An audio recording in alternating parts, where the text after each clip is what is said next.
Romania scrambles fighter jets over Danube amid suspected drone crash. ISW predicts a timeline for complete elimination of North Korean military forces on front, and how Ukrainian defense forces strike Russian radar equipment in Belgorod region. The latest news next.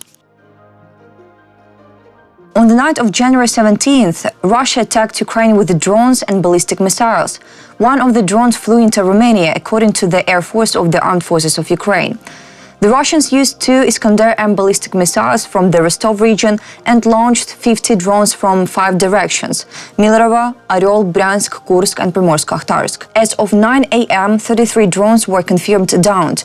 The air defense system was operating in the Poltava, Sumy, Kharkiv, Cherkasy, Chernihiv, Kyiv, Khmelnytsky, Dnipro, Zaporizhzhia, Mykolaiv and Odessa regions. 9 more simulator drones were lost in the area without negative consequences. According to the Ukrainian Air Force, 1 drone left Ukrainian airspace in the direction of Romania. Consequences of the Russian attack. Russian drones attacked the Izmail district of the Odessa region overnight.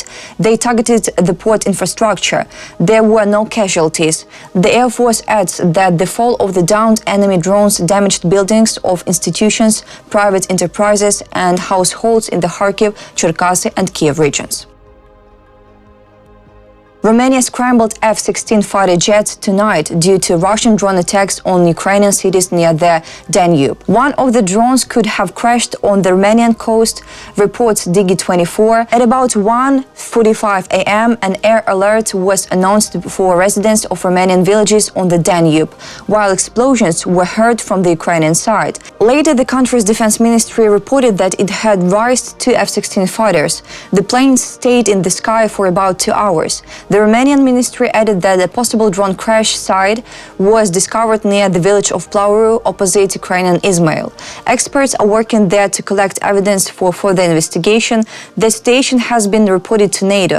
The Ministry of National Defense sends a strong message of condemnation of these attacks carried out by Russia against civilian targets in Ukraine and infrastructure elements, which are unjustified and seriously contradict international law, the Defense Ministry added. Ukraine's defense forces hit Russian radar equipment in Russia's Belgorod region on the 16th of January, reported by General Staff of the Armed Forces of Ukraine. About details, on Thursday afternoon, units from rocket forces and artillery of the Armed Forces of Ukraine, working in coordination with other components of Ukrainian defense forces, delivered high-precision strikes on Russian military targets in Belgorod region. These operations were part of a long-range fire mission. The strikes successfully hit positions of the 568th Anti-Aircraft Missile Regiment of Russian forces. The General Staff of the Armed Forces of Ukraine reported that the 92 and 6 radar station of an S-400 missile system was disabled, confirming the target was successfully destroyed. Ukrainian missile forces also struck the radar company of the 336th Radio Engineering Battalion of the Russian 336th Radio Engineering Regiment. Damage to the unit's equipment and machinery has been confirmed. As of today, there are 12,000 North Korean soldiers stationed in the Kursk region.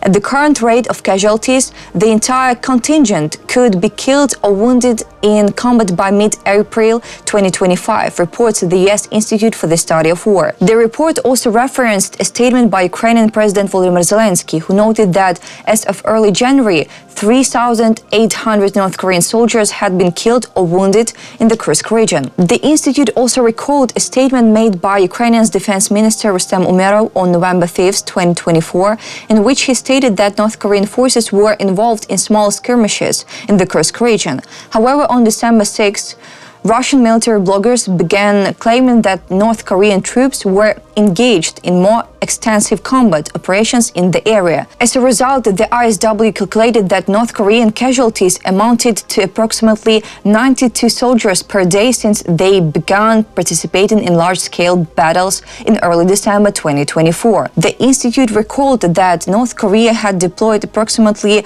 12,000 soldiers to the Kursk region. They speculated that the entire North Korean contingent could be killed or wounded within approximately 12 weeks, roughly by mid-April 2025, if North Korean forces continue to sustain such high casualties in the future. North Korean forces will likely continue to suffer a larger ratio of wounded to killed in action, as is typical for armed conflict, and it is unclear if or when injured North Korean soldiers return to combat.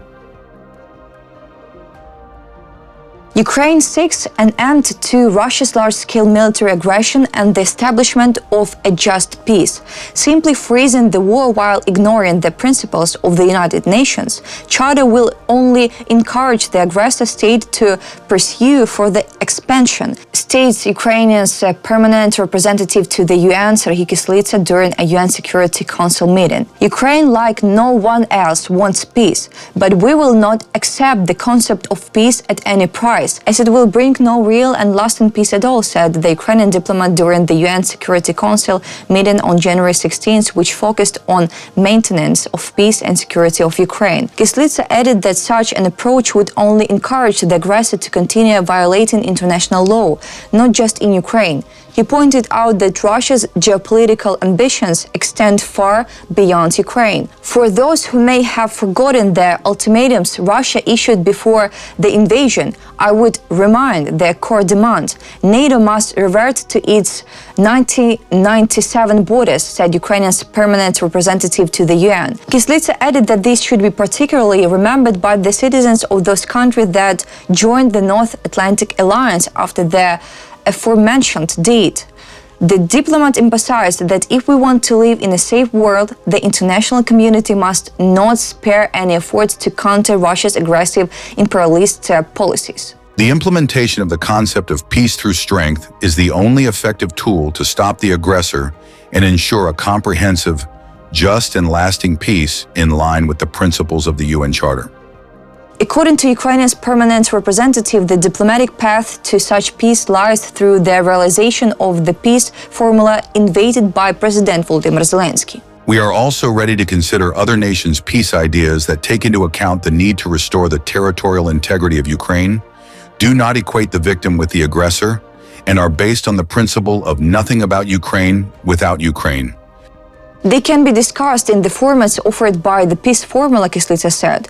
The UN Security Council meeting on January 16th was convened at the request of Slovenia and the US, who had previously consulted with the Ukrainian delegation. The topic of the meeting was the discussion of the situation in Ukraine in connection with Russia's military actions. The day before, President Volodymyr Zelenskyy stated that for Ukraine to return to the negotiating table with Russia, it needs security guarantees.